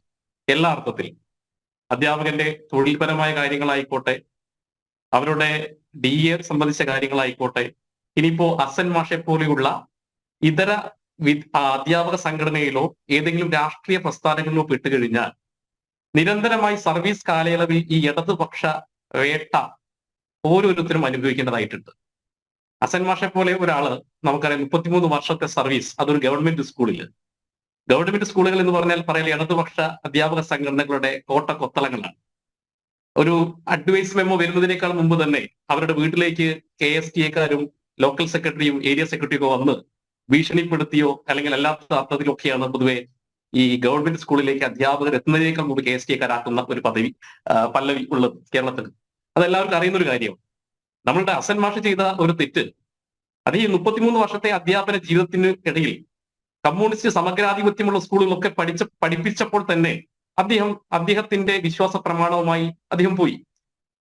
നമുക്കറിയാം, ഇദ്ദേഹത്തിനെതിരെ ബോധപൂർവമായ കേസ് കെട്ടിച്ചമച്ചതാണെന്നുള്ള കാര്യത്തിൽ ആർക്കും ഒരു സംശയമില്ല. 2022 നവംബർ 1-ാം തീയതിയാണ് 7ാം ക്ലാസ്സിലെ 4 കുട്ടികൾ പരാതി കൊടുക്കുന്നത്. പരാതി കൊടുക്കുന്ന ദിവസം തന്നെ കമ്മ്യൂണിസ്റ്റ് അക്രമി സംഘം ചെയ്ത മറ്റൊരു കാര്യമാണ്, അന്ന് വൈകുന്നേരം അദ്ദേഹത്തിന്റെ വീട് അതിഭീകരമായി ആക്രമിക്കുന്നു. അദ്ദേഹത്തിന്റെ ഭാര്യ ഷെഫീറയ്ക്കടക്കം അന്ന് ആക്രമണത്തിൽ പരിക്കേൽക്കുന്നുണ്ട്. അപ്പൊ നോക്കണം, ആസൂത്രിതമായിട്ട് ഒരു അധ്യാപകനെതിരെ കേസ് കൊടുക്കുന്നു. ജനങ്ങൾക്കിടയിൽ പ്രശ്നം സൃഷ്ടിക്കാൻ വേണ്ടി അദ്ദേഹത്തിന്റെ എന്തിനാണ് വീട് ആക്രമിക്കുന്ന ഒരു കേസ്? അന്ന് ഭാഗ്യത്തിന് ഈ അദ്ദേഹം എന്ന് പറഞ്ഞല്ലോ, ഈ അംഗവൈകല്യം ഉള്ള ഒരാളാണ് അദ്ദേഹം ഭാഗ്യത്തിൽ അന്ന് അവിടെ ഉണ്ടായില്ല. അല്ലെങ്കിൽ ഒരുപക്ഷെ നമ്മൾ പറഞ്ഞ ജയകൃഷ്ണ മാഷയുടെ ഗതി ഒരുപക്ഷെ ഈ അധ്യാപകൻ ഉണ്ടാവുമായിരുന്നു. സ്വാഭാവികമായിട്ട് നമുക്കറിയാം, കമ്മ്യൂണിസ്റ്റ് സമഗ്രാധിപത്യത്തിനെ എതിരെ ആരെങ്കിലും എന്തെങ്കിലും രീതിയിൽ ജനാധിപത്യ രീതിയിൽ പ്രതികരിച്ചു കഴിഞ്ഞാൽ അവരെ ഇല്ലാതാക്കുക എന്നുള്ളത് ഈ പ്രത്യയശാസ്ത്രത്തിന്റെ ഒരു പ്രശ്നമാണ്. രാഷ്ട്രീയ എതിരാളികൾ ഒന്നില്ലെങ്കിൽ വംശീയമായിട്ട് ഉന്മൂലനം ചെയ്യുക, അല്ലെങ്കിൽ വ്യക്തിപരമായിട്ട് ഇത്തരത്തിലുള്ള കേസുകൾ പെടുത്തുക. അതുകൊണ്ട് നമുക്ക് അർഹമായിട്ട് HM ആയിട്ട് അദ്ദേഹം റിട്ടയർ ചെയ്യേണ്ട ഒരാളാണ്. അദ്ദേഹം ഒരു കോൺഗ്രസ്സുകാരനായതിന്റെ പേരിൽ KPSCയുടെ സംസ്ഥാന എക്സിക്യൂട്ടീവ് മെമ്പർ ആയതിന്റെ പേരിൽ അദ്ദേഹത്തിന്റെ സർവീസ് കാലയളവിൽ 33 വർഷം സർവീസിൽ ഉണ്ടായിട്ട് ഒരു HM പോലും ആകാതെ പോകേണ്ട ഒരു ഗതികേട് അദ്ദേഹത്തിന് എത്രത്തോളം ഉണ്ട്. അത് മാത്രമല്ല, നോക്കൂ, അദ്ദേഹത്തിനെതിരെ ഈ പറയുന്ന പോക്സോ കേസിൽ കുടുക്കി. അന്ന് ആദ്യഘട്ടത്തിൽ തന്നെ പോലീസിന് കൃത്യമായിട്ട് അറിയാമായിരുന്നു FIR-നകത്ത് യാതൊരു ഇദ്ദേഹത്തിന് നിരപരാധിത്വം തെളിഞ്ഞതാണ്. പിന്നീട് അവിടെ മഹിളാ അസോസിയേഷനും SFI-ക്കാരും നിരന്തരമായിട്ട് ഈ സ്കൂളിന് മുമ്പിൽ സമരമാണ്. രാഷ്ട്രീയ സമ്മർദ്ദങ്ങൾക്ക് വിധേയമായിട്ട് നേരത്തെ ജോൺ സാർ പറഞ്ഞ പോലെ ഈ പറയുന്ന FIR-നകത്ത് തിരുത്തൽ ഉണ്ടാക്കിയിട്ടാണ് പിന്നെ ഇദ്ദേഹത്തിന് 30 ദിവസം ജയിലിൽ അടയ്ക്കുന്നത്. ജയിലിൽ അടച്ചപ്പോൾ പോലും ഇവരുടെ കമ്മ്യൂണിസ്റ്റ് വേട്ട അവസാനിച്ചില്ല. ജയിലിനകത്ത് പോലും ഈ മനുഷ്യനെ നിരന്തരമായി ബുദ്ധിമുട്ടിക്കുന്ന രീതിയിലുള്ള പ്രവർത്തനങ്ങളാണ് കമ്മ്യൂണിസ്റ്റുകാർ കണ്ണൂർ സബ് ജയിലിനകത്ത് ചെയ്തത്. അപ്പൊ നമുക്ക് ഒരു അധ്യാപകൻ എന്ന രീതിയിൽ അദ്ദേഹത്തിന് 33 വർഷത്തെ സർവീസ് കാലയളവിൽ മിനിമം ഒരു 30,000-ലധികം കുട്ടികൾക്ക് അറിവ് പകർന്നു കൊടുത്ത ഒരാളാണ് അദ്ദേഹത്തിന് അതിനിഷ്ഠൂരമായിട്ട് ഇങ്ങനെ വേട്ടയാടിക്കൊണ്ട് പൊതുസമൂഹത്തിന്റെ മുമ്പിൽ ഇങ്ങനെ അതിൽ നിന്ന് പൊതുസമൂഹത്തിന് മുമ്പിൽ എറിഞ്ഞു കൊടുത്തതിനെ അട്ടഹസിക്കുന്ന ഈ രാക്ഷസ സംഘം സത്യത്തിൽ കേരളത്തിന്റെ ശാപമായി കൊണ്ടിരിക്കുകയാണ്. സത്യത്തിൽ നമ്മളുടെ അനിൽ സാർ പറഞ്ഞതുപോലെ ഈ കേരളത്തിന്റെ മഹാവിപത്തായിട്ട് ഈ പ്രസ്ഥാനങ്ങൾ, അത് SFI മാത്രമല്ല, ഇത് കുട്ടിക്കുരങ്ങന്മാർ. നമുക്കറിയാം ഈ കുട്ടിക്കുരങ്ങന്മാരെ കൊണ്ട് ചുടുകോറ് വാങ്ങിച്ചുകൊണ്ട് ഈ കേരളത്തിലെ എല്ലാ കാര്യങ്ങളും, അധ്യാപക സമൂഹത്തിൽ ഇവർക്ക് ഇഷ്ടമില്ലാത്ത ആളുകളൊക്കെ എതിർക്കുക. അതുകൊണ്ടാണല്ലോ ഇവര് സരസ്വ ടീച്ചർ റിട്ടയർ ആകുന്ന സമയത്ത് ശവമഞ്ചം ഒരുക്കിയത്. ബീന ടീച്ചർ മഹാരാജാസ് സ്കൂൾ ഇഷ്ടമില്ലാത്ത ഒരു പ്രിൻസിപ്പൾ വന്നപ്പോ ആ പ്രിൻസിപ്പളുടെ കസേര കത്തിച്ചു. ലോകം മുഴുവൻ അംഗീകരിക്കുന്ന TP ശ്രീനിവാസനെ പൊതുസമൂഹത്തിന് മുമ്പിൽ തെരുവിലിട്ട് അടിക്കുന്നു. ഞങ്ങൾക്ക് ഇഷ്ടമില്ലാത്തവരെ വംശീയമായിട്ട് ഉന്മൂലനം ചെയ്യുക എന്നുള്ള ഇവരുടെ ഈ സിദ്ധാന്തം, ആ സിദ്ധാന്തത്തിന്റെ ഇരയാണ് ഈ പറയുന്ന നമ്മുടെ മാഷെ സംബന്ധിച്ചിടത്തോളം. ഇത് ഞാൻ പറയും, നമ്മൾ ഒരു മാഷയുടെ ഒരു വിഷയമായിട്ട് കാണണ്ട. അപ്പൊ പപ്പ മാഷയുടെ കേസ് നമുക്കറിയാലോ. പപ്പ മാഷയുടെ കേസിനകത്ത് കൃത്യമായി ജാതിയും മതവും രാഷ്ട്രീയവും നോക്കിക്കൊണ്ട് എല്ലാവരും കൂടി ഹാലിളകിയിട്ടാണ് പറഞ്ഞു. അന്ന് മാധ്യമ വിചാരണയായിരുന്നു. അതെ. സത്യത്തിൽ അന്നൊരു കേരളത്തിൽ ഒരു വർഗീയ, ഇപ്പൊ ഞാൻ അൻസാറോടൊക്കെ പ്രത്യേകിച്ച് അധ്യാപക സമൂഹം ഒരു നന്ദി കൂടി ഞാൻ ഇപ്പൊ പറയാണ്. കാരണം ഒരു അധ്യാപകൻ വിചാരണയ്ക്ക് വിധേയനായിക്കൊണ്ട് ജയിലിൽ അടച്ചതിന് ശേഷം നിരപരാധിത്വം തെളിയിച്ചു വന്ന സമയത്ത് അത് അധ്യാപകന്റെ അവകാശങ്ങളെ കുറിച്ച്, നിരപരാധിത്വത്തെ കുറിച്ച് പറയാൻ ഒരു ചാനൽ അഭിമാനം മുന്നോട്ട് വന്നതിൽ അനിൽ സാറിനോടും ജനം TVയോടും അധ്യാപക സമൂഹത്തിന്റെ പ്രത്യേക നന്ദി ഞാൻ ഈ ഒരു അവസരത്തിൽ പറയുന്നത്. എന്ന് മറന്നുപോയാലോ എന്നുള്ളത് കൊണ്ടാണ്. കാരണം അധ്യാപക സമൂഹത്തും ഇന്ന് തൊഴിലിടങ്ങളിൽ വളരെയധികം വേദനയോടും വിഷമത്തോടു കൂടിയാണ് ജോലി ചെയ്യുന്നത്. കാരണം ഒന്ന് ഇടതുപക്ഷം അല്ലെങ്കിൽ അനുഭവിക്കുന്ന, അവന് അഡ്വൈസ് കിട്ടി രജിസ്റ്ററിൽ ഒട്ടത് മുതൽ ഇടതുപക്ഷം അല്ലെങ്കിൽ ഒരു അധ്യാപകൻ അനുഭവിക്കുന്ന ഒരു മാനസിക പ്രശ്നമുണ്ട്. അത് അവന്റെ പ്രൊമോഷൻ ആയിക്കോട്ടെ, അവന്റെ DA ആയിക്കോട്ടെ, അവന്റെ എല്ലാ അർത്ഥത്തിലുമുള്ള എല്ലാ കാര്യങ്ങളും ഈ കമ്മ്യൂണിസ്റ്റ് ഈ അധികാര ഫാസിസ്റ്റ് ഇങ്ങനെ അധ്യാപകനെ സർവീസ് റിട്ടയർ കാലയളവ് വരെ നീ ഞങ്ങളുടെ കൂടെ നിന്നോ, ഞങ്ങൾ പറയുന്നത് അനുസരിച്ച് ജീവിക്കുക, എങ്കിൽ നിനക്ക് ജീവിക്കാം, അല്ലെങ്കിൽ നിന്റെ സർവീസ് കാലയളവ് പൂർത്തീകരിക്കാം എന്ന് പറയുന്ന ഒരു ധാർഷ്ട്യം. ആ ധാർഷ്ട്യം ഈ കേരളത്തിൽ തുടങ്ങിയിട്ട് കുറച്ച് കാലങ്ങളല്ല. അപ്പൊ സ്വാഭാവികമായിട്ട് ഇതിനെതിരെ പോരാടിയതിന്റെ ഇരയാണ് ഈ പറയുന്ന അസൻ മാഷ്. സത്യത്തിൽ ഒരു അസൻ മാഷല്ല, ഒരുപാട് അസൻ മാഷ്, ആയിരക്കണക്കിന് അസൻ മാഷുമാർ നമ്മുടെ ഓരോ വിദ്യാലയങ്ങളിലുണ്ട്. അതിന്റെ ഒരു വ്യക്തി എന്ന രീതിയിൽ ഒരു കേസ് പോക്സോ കോടതി അതിവേഗ കോടതി ആയതുകൊണ്ട് കൃത്യമായിട്ട് ഈ നിരപരാധിത്വം തെളിഞ്ഞു. അദ്ദേഹത്തിന്റെ സർവീസ് കാലയളവ് കഴിയുന്നതിനേക്കാൾ മുമ്പ് നിരപരാധിത്വം തെളിയിക്കാനായി. ഒരു പക്ഷേ ഈ പോക്സോ കോടതി 2-3 വർഷങ്ങൾ കഴിഞ്ഞിട്ടാണെങ്കിൽ ഒന്ന് ആലോചിച്ച് നോക്കൂ, ഈ അധ്യാപകൻ എങ്ങനെയായിരിക്കും അദ്ദേഹത്തിന്റെ റിട്ടയർമെന്റ്. നോക്കൂ, അറിവ് പകർന്നു കൊടുക്കുന്ന അധ്യാപകന്മാരെ, ആ അധ്യാപകന്മാർ അറിവ് പറഞ്ഞു കൊടുക്കുന്ന കുട്ടികളെ, അതുകൊണ്ടല്ല കോടതിയിൽ നമ്മൾ വികാര നിർഭരമായ രംഗങ്ങളാണല്ലോ നമ്മൾ കണ്ടത്. ആ കുട്ടി പൊട്ടിക്കരഞ്ഞുകൊണ്ട് അദ്ദേഹത്തിന്റെ കാല് പിടിക്കുന്നു. അതിന് കൂട്ടുനിന്ന് അച്ഛനും അമ്മയും വന്ന് അദ്ദേഹത്തിന്റെ കാല് പിടിക്കുന്നു. കേരളത്തിന്റെ കോടതിയിൽ നടന്ന ഏറ്റവും വികാര നിർഭരമായിട്ടുള്ള രംഗമായിരുന്നു നമ്മൾ കണ്ടത്. അപ്പൊ നോക്കൂ, കേരളത്തിന്റെ ഈ രാഷ്ട്രീയ തിമിരം ബാധിച്ച ഇടതുപക്ഷം ഏതൊക്കെ അർത്ഥത്തിലാണ് ആളുകളെ സ്വാധീനിക്കുന്നത്. ആ കുട്ടികളുടെ അച്ഛനും അമ്മയും പറയുന്നത് ഭീഷണിപ്പെടുത്തിയിട്ടാണ്. കമ്മ്യൂണിസ്റ്റ് പാർട്ടിയുടെ കേന്ദ്രങ്ങളിലാണ് ഇവർ താമസിക്കുന്നത്. ഭീഷണിപ്പെടുത്തിയിട്ടാണ് ഈ കുട്ടികളെ കൊണ്ടും ഈ മാതാപിതാക്കളെയും കൊണ്ട് പറഞ്ഞ് ലോക്കൽ സെക്രട്ടറിയും അവിടെയുള്ള ആളുകൾ വന്നിട്ടാണ് അവരെ നിരന്തരം ഭീഷണിപ്പെടുത്തിയിട്ട് മൊഴി കൊടുക്കുന്നത്. അപ്പൊ നോക്കൂ, ഈ കമ്മ്യൂണിസ്റ്റ് സമഗ്രാധിപത്യം കേരളത്തിൽ അധ്യാപകർക്ക് സ്വസ്ഥമായിട്ട് കേരളത്തിൽ വിദ്യാർത്ഥികളെ പഠിപ്പിക്കാൻ പറ്റാത്ത സാഹചര്യത്തിലേക്ക് മാറ്റിയിരിക്കും. ഇത് പപ്പൻ മാഷയുടെ വിഷയം വന്ന സമയത്ത് നമ്മൾ നോക്കണം, അന്ന് DYFIക്കാരനും യൂത്ത് കോൺഗ്രസ്സുകാരനും SDPIക്കാരനും മുസ്ലിം ലീഗുകാരനും ഒരുമിച്ചായിരുന്നു പപ്പൻ മാഷ്ക്കെതിരെ. പപ്പൻ മാഷ് ചെയ്ത പ്രശ്നം എന്താ? അന്ന് CAA സമരം നടന്ന സമയത്ത് സ്വാഭാവികമായിട്ട് CAA സമരത്തിനെതിരെയുള്ള സമരങ്ങളിൽ പങ്കാളിയായിരുന്നു. BJPയുടെ പഞ്ചായത്ത് ഭാരവാഹിയായിരുന്നു, NTUവിന്റെ സംസ്ഥാന അംഗത്വമായി സ്റ്റേറ്റ് കമ്മിറ്റി മെമ്പറായിരുന്നു. അതിന്റെ പേരിൽ CAA സമരത്തിന് എതിർത്തതിന്റെ പേരിൽ ഒരു അധ്യാപന 4ാം ക്ലാസ്സിലെ കുട്ടിയെ കൊണ്ടാണ് മൊഴി കൊടുപ്പിച്ചത്. ആ കേസ് ഇപ്പൊ അനിൽ സാർ പറഞ്ഞു, കോടതിയിൽ കിടക്കുന്ന ഒരു കേസ്. നിരപരാധിയാണ്, നമുക്കറിയാലോ. ക്രൈംബ്രാഞ്ച് DYSP ശ്രീജിത്ത് അടക്കം കൃത്യമായിട്ട് പറഞ്ഞു, ഇദ്ദേഹം നിരപരാധിയാണ്, അദ്ദേഹം തെറ്റ് ചെയ്തിട്ടില്ല, കുട്ടിയുടെ മൊഴി വിശ്വാസത്തിലെടുക്കാൻ സാധിക്കില്ല. എന്നിട്ടും ഈ തെരുവിൽ മാപ്പറകളടക്കം എത്ര ദിവസമാണ് വിചാരണ ചെയ്തത്? മാപ്പറകളടക്കം ഇവിടുത്തെ അന്തിച്ചർച്ചയിൽ ഈ പപ്പൻ മാഷെ ജയിലിലടയ്ക്കാൻ വേണ്ടി കാണിച്ച ശുഷ്കാന്തി നമ്മൾ കണ്ടതല്ലേ. ഞാൻ പറയട്ടെ, അവർ തെറ്റ് ചെയ്തിട്ടുണ്ടെങ്കിൽ ആരായാലും ശിക്ഷിക്കപ്പെടണം. പ്രത്യേകിച്ച് കുട്ടികളോട് ഏതെങ്കിലും രീതിയിൽ തെറ്റ് ചെയ്തിട്ടുണ്ടെങ്കിൽ ഏതറ്റത്ത് അങ്ങേയറ്റത്തെ ശിക്ഷയും നൽകണം. പക്ഷേ ഈ പോക്സോ എന്ന് പറയുന്ന ഒരു നിയമത്തെ നമ്മൾ ആരും മോശമാണെന്നൊന്നും പറയുന്നില്ല. ഈ പോക്സോ കാണിച്ചുകൊണ്ട് രാഷ്ട്രീയ വിരോധം കാണിച്ച് ഈ കേരളത്തിൽ അധ്യാപക സമൂഹത്തിന്റെ ആത്മവിശ്വാസവും ആത്മവീര്യവും ആത്മാഭിമാനവും നഷ്ടപ്പെടുത്തുകയാണ് സത്യത്തിൽ ഇടതുപക്ഷവും കമ്മ്യൂണിസ്റ്റ് പ്രസ്ഥാനങ്ങളും ചെയ്യുന്നത്. അത് എല്ലായിടത്തും ആയിക്കോട്ടെ, നമ്മൾ അത് SFI ആയിക്കോട്ടെ, ഈ KST ആയിക്കോട്ടെ, ഇനി പാർട്ടി ഗ്രാമങ്ങളായിക്കോട്ടെ, ഈ അന്ധമായിട്ടുള്ള രാഷ്ട്രീയ തിമിരം ബാധിച്ചിട്ടുള്ള ഈ പറയുന്ന കേരളത്തിന്റെ അന്ധക വിത്തുകൾ ഈ കേരളത്തിന്റെ വിദ്യാഭ്യാസ മേഖലയെ തകർത്തുകൊണ്ടിരിക്കുകയാണ്. നമുക്കറിയാം അധ്യാപകരുടെ പങ്കൊന്നും നമുക്ക് കുറച്ച് കാണിക്കാൻ പറ്റില്ല. കേരളത്തിന്റെ പ്രബുദ്ധത എന്ന് പറയാനുള്ള കാരണം ഇവിടെ സാക്ഷര പ്രവർത്തനങ്ങളുമായി കേരളത്തിന്റെ തെരുവുകളിലും സ്കൂളുകളിലും 4 ചുമരുകൾക്കിടയിലും ബോർഡിനും ചോക്കിനും ഇടയിൽ ജീവിച്ച ഒരുപാട് അധ്യാപകരുടെ ത്യാഗമാണ്. നമുക്കറിയാം കേരളത്തിന്റെ ഗ്രന്ഥശാല പ്രസ്ഥാനങ്ങൾ അറിവിന്റെ വലിയൊരു സർവകലാശാലയായി കേരളത്തിലെ മുഴുവൻ ജനങ്ങളെയും മാറ്റി അധ്യാപക സമൂഹം വഹിച്ച പങ്ക്, അവിടെയൊന്നും ഇത്ര അന്ധമായൊരു രാഷ്ട്രീയം ഉണ്ടായിരുന്നില്ല. പക്ഷെ കമ്മ്യൂണിസ്റ്റ് പാർട്ടി സമഗ്രാധിപത്യത്തിലേക്ക് ഈ വിദ്യാഭ്യാസ മേഖലയിൽ വന്നതിന് ശേഷം, അത് സ്കൂളുകളിൽ KST വന്നതിന് ശേഷം, കോളേജുകളിൽ SFI വന്നതിന് ശേഷം നോക്കൂ, ആ ആധിപത്യം കേരളത്തിലെ ജനാധിപത്യത്തെ തകർക്കുന്നു. അധ്യാപക സമൂഹത്തിന് സ്വന്തം അഡ്വക്കേറ്റ് അസ്കർ, ഇതല്ലേ ഫാഷിസം? നിങ്ങൾ ഫാഷിസത്തിനെതിരെ പ്രവർത്തിക്കുന്ന ആളുകളാണ് എന്നൊക്കെയാണ് വീരവാദം മുഴക്കുന്നത്. പക്ഷേ നോക്കൂ, ഒരു പാവപ്പെട്ട അധ്യാപകൻ, അദ്ദേഹം ഇനി റിട്ടയർ ചെയ്യാൻ 2-3 മാസങ്ങളേ ഉള്ളൂ. പക്ഷേ രാഷ്ട്രീയ പ്രതികാരം തീർത്തു. അദ്ദേഹത്തെ പോക്സോ കേസിൽ, കള്ളക്കേസിൽ കുടുക്കി തേജോവധം ചെയ്തു, വ്യക്തിഹത്യ നടത്തി, അദ്ദേഹത്തിൻ്റെ വീട് ആക്രമിച്ചു, എന്തൊക്കെ കാര്യങ്ങൾ നടത്തി. അദ്ദേഹം നേരത്തെ ശ്രീ മണികണ്ഠൻ പറയുകയും ചെയ്തു, ജയിലിൽ പോയപ്പോൾ അദ്ദേഹത്തിൻ്റെ അവസ്ഥ കണ്ട് അങ്ങേയറ്റം ദുഃഖം തോന്നി എന്ന്. ആത്മഹത്യയല്ലാതെ മറ്റൊരു മാർഗമില്ല എന്ന് അദ്ദേഹം തന്നെ പറയുകയുണ്ടായി. നോക്കൂ, ഇതൊക്കെ നല്ലതാണോ?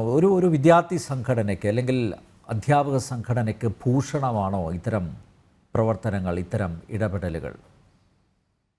നമ്പ്യാർ, നിരപരാധികളായിട്ടുള്ള ധാരാളം ആളുകൾ നമ്മുടെ നിയമ സംവിധാനത്തിൽ കോടതി മുമ്പാകെ വരികയും കോടതിയിൽ സത്യം ബോധ്യപ്പെട്ട് പ്രതി കുറ്റവിമുക്തമാകുകയും ചെയ്തിട്ടുള്ള നിരവധി സന്ദർഭങ്ങൾ കേരളത്തിന്റെ കോടതികളുടെ ചരിത്രത്തിൽ നമുക്കുണ്ട്.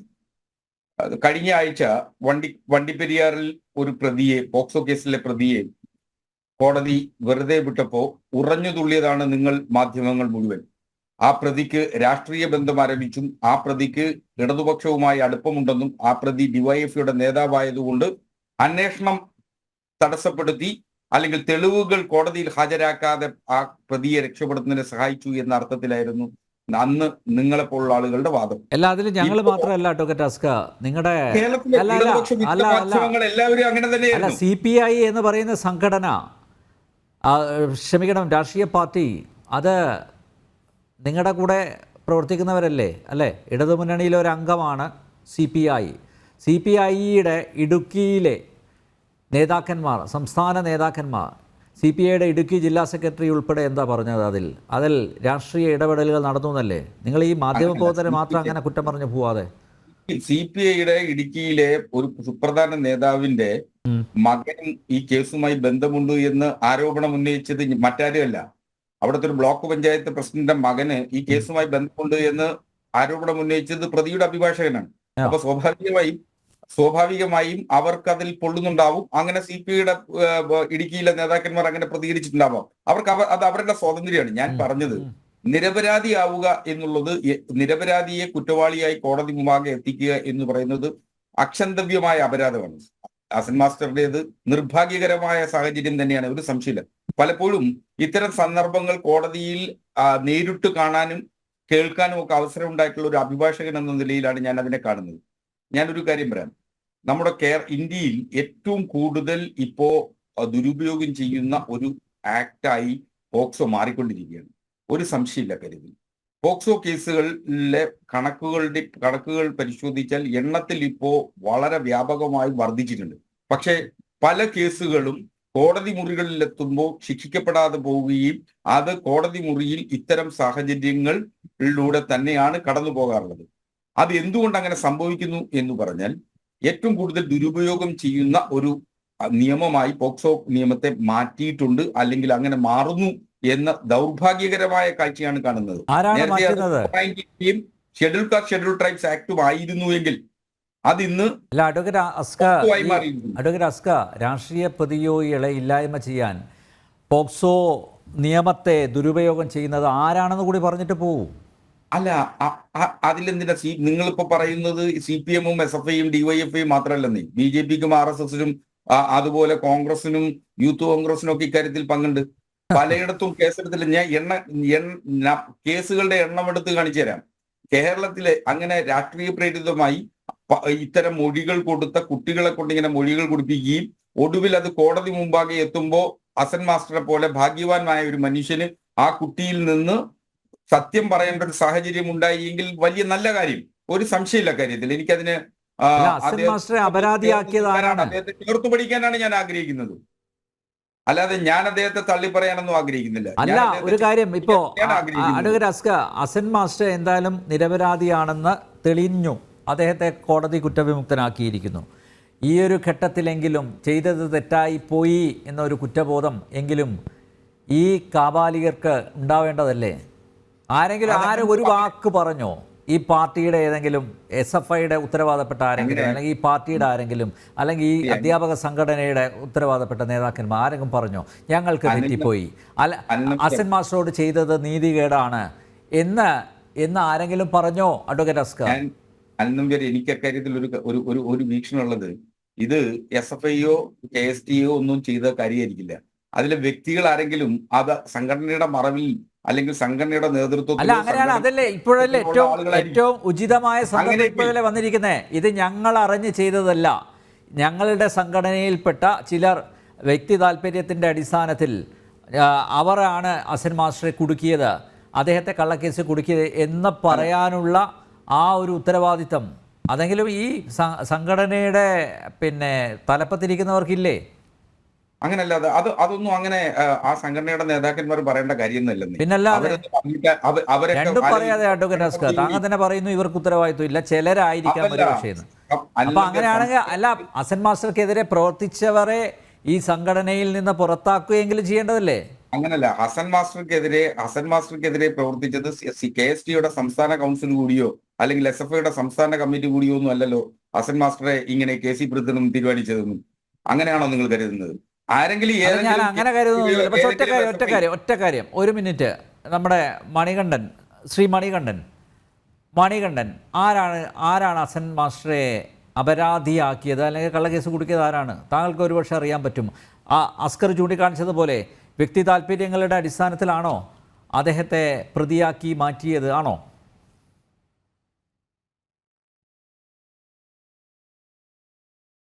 അല്ല, തീർച്ചയായും ഇത് രാഷ്ട്രീയ പകപോക്കൽ തന്നെയാണ്. ഹസൻ മാസ്റ്ററുണ്ടായ രാഷ്ട്രീയ വിദ്വേഷം, അദ്ദേഹം ഒരു കോൺഗ്രസ് അനുഭാവി KPSTA സംസ്ഥാന നേതാവായതുകൊണ്ടുള്ള രാഷ്ട്രീയ വിരോധം വെച്ചുകൊണ്ട് തന്നെയാണ് SFIയും അതുപോലെ അധ്യാപക സംഘടന ഉൾപ്പെടെയുള്ള ആളുകൾ, അവരുടെ മാതൃസംഘടന രാഷ്ട്രീയ പാർട്ടിയൊക്കെ ഉൾപ്പെടെയുള്ള ആളുകൾ അദ്ദേഹത്തെ ഈ ഭൂമിയിൽ തന്നെ ഒരുപക്ഷെ അദ്ദേഹം നിഷ്കാസിതനാവുമായിരുന്നു. ആ രീതിയിലാണ് അദ്ദേഹത്തോട് അവരെല്ലാവരും പെരുമാറിയത്.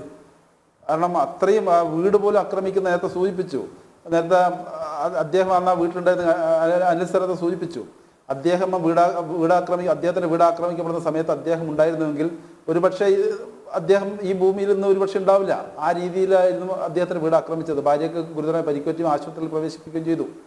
ആ രീതിയിൽ ഏറ്റവും മ്ലേച്ഛമായ രീതിയിലാണ് അവിടെ അധ്യാപകൻ എന്നുള്ള ഒരു പരിഗണന പോലും തരാതെ അദ്ദേഹത്തെ തേജോവധം ചെയ്യുകയും അദ്ദേഹത്തെ ആക്രമിക്കാനുള്ള എല്ലാ ഇതും അവർ ചെയ്തിട്ടത്. അത് വിദ്യാർത്ഥി സംഘടന SFI നേതൃത്വം കൊടുത്തിട്ടുണ്ട്. അവിടെ സ്കൂള് ഉപരോധിച്ച SFI ആണ് അദ്ദേഹത്തെ. ഒരു ചോദ്യം, അതായത് അങ്ങയുടെ സംസ്ഥാന സമിതിയിൽ എത്ര ആളുകളുണ്ട്? നിങ്ങളുടെ സംസ്ഥാന സമിതിയിൽ എത്ര ആളുകളുണ്ട്?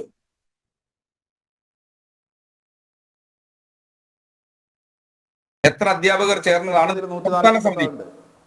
ഈ 48 ആളുകളിൽ 47 പേർക്കെതിരെ ഇങ്ങനെ ഒരു കേസ് കൊടുത്തിട്ടില്ലല്ലോ. ഈ 47 ആളുകളിൽ ആ 48 പേരിൽ 47 ആളുകൾക്കെതിരെ ഇങ്ങനെ ഒരു കേസ് എടുത്തിട്ടുണ്ട്. പിന്നെ എങ്ങനെ ഇത് രാഷ്ട്രീയ പ്രേരിതമാവുന്നത്? ഏതെങ്കിലും വ്യക്തികൾ വ്യക്തിവൈരാഗ്യത്തിന്റെ പേരിൽ അങ്ങനെ അവിടുത്തെ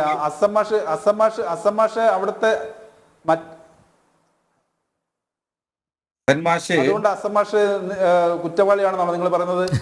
ഞാൻ ഹസൻ മാഷെ കോടതി കുറ്റവിമുക്തനാക്കി കഴിഞ്ഞാൽ എന്നെ സംബന്ധിച്ചിടത്തോളം കോടതി കുറ്റവിമുക്തനാക്കി കഴിഞ്ഞാൽ എന്നെ സംബന്ധിച്ചിടത്തോളം കുറ്റവിമുക്തൻ തന്നെയാണ്, നിരപരാധി തന്നെയാണ്. എനിക്കൊരു തർക്കമില്ല കാര്യത്തിൽ. ഞാൻ അതുകൊണ്ടാണ് ഹസൻ മാഷെ ഞാൻ ചേർത്ത് പിടിക്കുമെന്ന് വാശി പിടിക്കുന്നത്.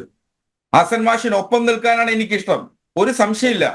പക്ഷെ നിങ്ങൾ ഈ പറയുന്ന രാഷ്ട്രീയ വിരോധം പറയുന്നത്, നിങ്ങൾ ബാക്കി 47 പേർക്കെതിരെ ഇല്ലാത്ത വിരോധം, നിങ്ങൾ 47 പേർക്കെതിരെ ഇല്ലാത്ത വിരോധം നിങ്ങളെ പോക്സോ കേസിൽ കുടുക്കിയിട്ടില്ല.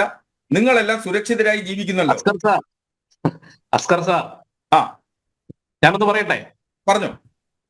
ഈ 48 പേർക്കില്ലാത്ത ഒന്നുണ്ട്. അത് കോൺഗ്രസിന്റെ ഞാൻ പറയാം.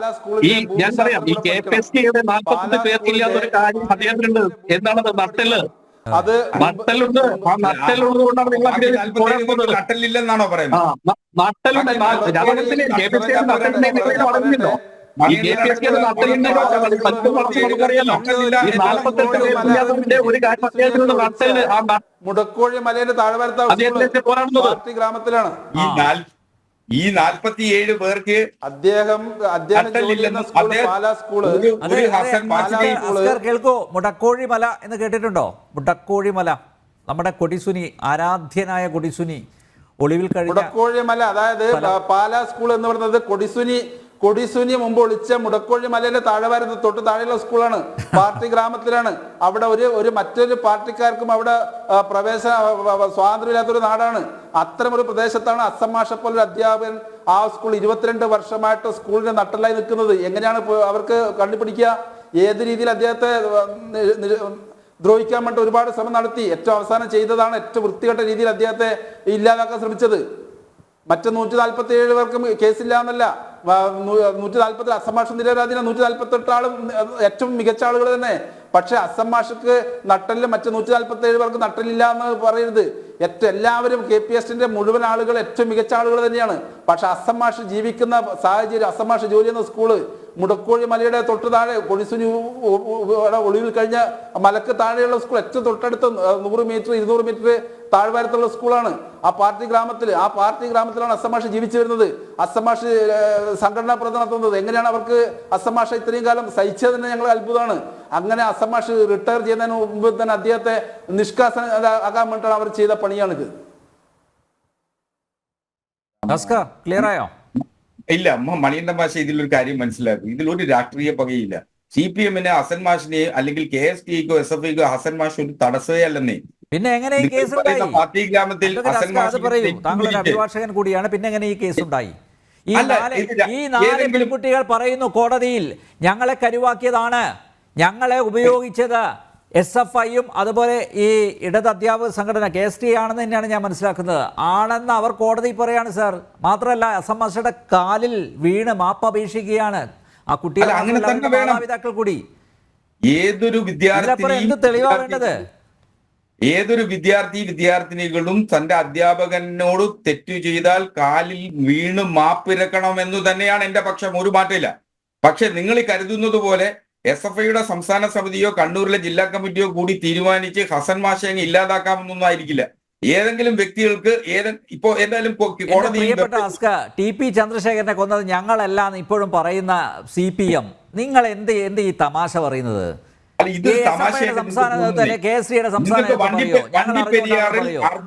ചന്ദ്രശേഖരനെ കൊന്നത് ഞങ്ങളല്ല എന്ന് ഇപ്പോഴും പറഞ്ഞു നടക്കുന്ന, ഞാൻ ആ ഭാഷ ഉപയോഗിക്കുന്നില്ല.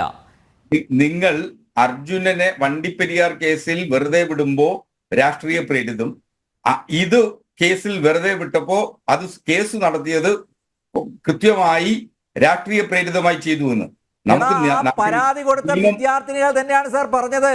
നിങ്ങൾ മനസ്സിലാക്കാത്തത്, പരാതി കൊടുത്ത വിദ്യാർത്ഥിനികൾ തന്നെയാണ് പറഞ്ഞത് ഞങ്ങളെ കരുവാക്കിയതാണെന്ന്. അനിൽ ഒരു കാര്യം മനസ്സിലാക്കൂ, നമ്മുടെ നാട്ടിൽ മലീഷ്യസ് പ്രോസിക്യൂഷൻ എന്ന് പറഞ്ഞൊരു നടപടിയുണ്ട്.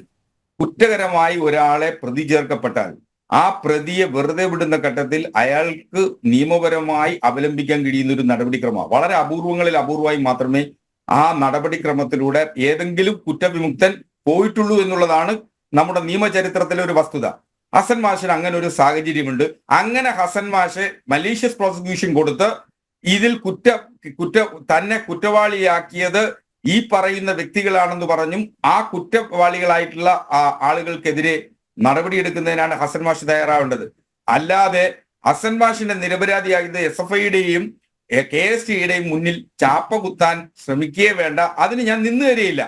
കാരണം അത് ഏതോ വ്യക്തികൾ ചെയ്തിട്ടുള്ള തെറ്റുകളാണ്. അല്ല, നിങ്ങൾ ആ നിൽക്കണം എന്നൊരു നിർബന്ധവുമില്ല. നിങ്ങൾ നിൽക്കണം എന്നൊരു ഹസൻ മാഷ് കണ്ണൂരിൽ പിന്നെ, വിപ്ലവം സൃഷ്ടിച്ച് പാർട്ടി ഗ്രാമത്തെ ആകെ മാറ്റിമറിച്ച് കളയും. അല്ല സാറേ, കണ്ണൂരിലെ പാർട്ടി പറഞ്ഞോളൂ, ഗ്രാമങ്ങളെ മണികണ്ഠൻ പറഞ്ഞോളൂ. സാറേ, അസം മാഷക്കെതിരായിട്ട് അവിടെ സമരം നടത്തിയത് SFI അല്ലേ? സമരം നടത്തിയത് SFI അല്ലേ? വ്യക്തികളല്ലല്ലോ. SFI എന്ന പ്രസ്ഥാനമല്ലേ അവിടെ സമരം നടത്തിയത്? അതെ. എപ്പോഴാ സമരം നടത്തിയത്? സ്കൂളിൽ കാലുകുത്താൻ വിടില്ല എന്ന് പറഞ്ഞ അവിടെ SFI അല്ലേ സ്കൂൾ വളഞ്ഞത്? എപ്പോഴാ സമരം ചെയ്തേ? വ്യക്തികളാണോ അവിടെ അസമാഷ തടഞ്ഞത്? വ്യക്തികളല്ലല്ലോ സമരം ചെയ്തത്. എന്റെ മണികണ്ഠ മാഷെ, കേസിൽ പ്രതിയാക്കപ്പെട്ടിട്ടുള്ള നിരവധി അധ്യാപകരെ കാലുകുത്താൻ അനുവദിക്കില്ല സ്കൂൾ വളഞ്ഞു. അല്ല, ഒരു കാര്യം ചോദിക്കട്ടെ ശ്രീ മണികണ്ഠൻ, കേസിൽ പ്രതിയാക്കപ്പെട്ടതിന് ശേഷമാണോ? കുട്ടികൾ തന്നെ പറഞ്ഞല്ലോ, പെൺകുട്ടികളെ കോടതി പറഞ്ഞല്ലോ, ബാഹ്യ സമ്മർദ്ദം മൂലമാണ് ചില ആളുകൾ തെറ്റിദ്ധരിപ്പിച്ചുകൊണ്ടാണ് ഞങ്ങൾ അറിയില്ല, ഞങ്ങൾ പരാതി എഴുതി കൊടുത്തില്ല, ഞങ്ങളൊന്നും ചെയ്തിട്ടില്ല എന്ന് കുട്ടികൾ തന്നെ പറഞ്ഞല്ലോ. അല്ല, അതൊക്കെ ഞാനത് അംഗീകരിക്കുന്നേ. പക്ഷെ ഹസൻ മാഷ് പ്രതിയാക്കപ്പെടുമ്പോ, ഒരു FIR പ്രതിയാക്കപ്പെട്ടു കഴിഞ്ഞാൽ സ്വാഭാവികമായും പൊതുസമൂഹത്തിന്റെ ബോധ്യം എന്താ? ആ വ്യക്തി ഇത്തരം ഒരു ഹീനകൃത്യം ചെയ്തു എന്ന് തന്നെയാണ് ബോധ്യം. അപ്പൊ സ്വാഭാവികമായും സംഘടനകൾ പ്രതികരിക്കും. അപ്പോ ഹസൻ മാഷിനെതിരെ SFI അവിടെ സമരം നടത്തി എന്നുള്ളത് കൊണ്ട് SFI ആണ് കുറ്റവാളിയാവുമോ? അഡ്വക്കേറ്റ് അസ്കർ ഇങ്ങനെ ന്യായീകരിച്ചു പോകാതെ SFI പിന്നെ വിശുദ്ധന്മാരാണല്ലോ SFI സംസ്ഥാന സെക്രട്ടറി ആരാ? PM മാർഷോ. എന്നെ കൊണ്ട് പറയിപ്പിക്കരുത് അഡ്വക്കേറ്റ് അസ്കർ. കേസിൽ ഉൾപ്പെടെ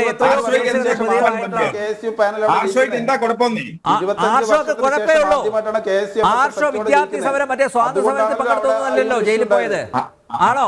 വധശ്രമ കേസ് സഹപ്രവർത്തകയെ, അതായത് AISFന്റെ ഒരു വനിതാ സഖാവിനെ ജാതി പറഞ്ഞ് അധിക്ഷേപിച്ച് അവരെ കൈകാര്യം ചെയ്യും. മാത്രമല്ല, ഉപയോഗിച്ച പദം അത് ഞാനിവിടെ ആവർത്തിക്കുന്നില്ല. അങ്ങനെയുള്ള ഒരുത്തനാണ് SFI നയിക്കുന്നത്. മാത്രമല്ല, ആരാധ്യനായ ഗവർണർ ഓഫ് കേരള, ആ ഗവർണർ പറഞ്ഞ എന്താ? ആരുമായിട്ടാണ് ഉപമിച്ചത്? എന്നിട്ട് ആർഷോവിന് ഗുഡ് സർട്ടിഫിക്കറ്റ് കൊടുക്കും. അഡ്വക്കേറ്റ് അസ്കർ, താങ്കളെ പോലുള്ളവർ ഇത് ചെയ്യരുത്. നിങ്ങൾ ആർഷോയുടെ ഗുണഗണങ്ങളെ കുറിച്ച് പറയേണ്ട ആവശ്യമില്ല. അത് കേൾക്കാൻ ജനൻ TVയുടെ പ്രേക്ഷകർക്ക് താല്പര്യമില്ല. നമുക്കത് അവിടെ നിർത്താം. ശ്രീ ജോൺ ജോസഫ്, ഞാൻ താങ്കളിലേക്ക് വരാം.